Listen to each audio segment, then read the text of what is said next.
তাৰ পাছৰে পৰা কোনোদিনে উপমাই উভতি চাবলগীয়া হোৱা নাই। বিয়া সবাহকে ধৰি বিভিন্ন অনুষ্ঠানত বছৰটোৰ অধিক সময় বেণ্ড পাৰ্টিটোৰ সৈতে ড্ৰাম সংগত কৰি আহিছে।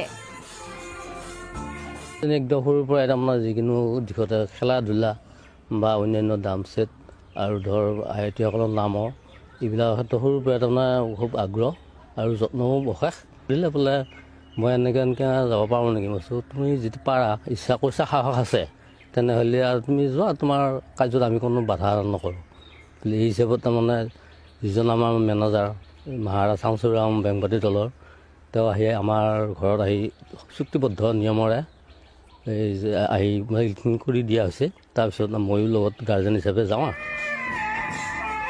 ড্ৰামৰ আনুষ্ঠানিক শিক্ষাৰ অবিহনে কেৱল ইচ্ছা আৰু সাধনাৰ ফলত অসমৰ ইমূৰৰ পৰা সিমূৰলৈ চাংচুৰাম বেণ্ড পাৰ্টিৰ এগৰাকী বাদ্যশিল্পী ৰূপে সংযুক্ত হৈ উপমা ডেকাই ৰাইজৰ পৰা মৰম বুটলি আহিছে।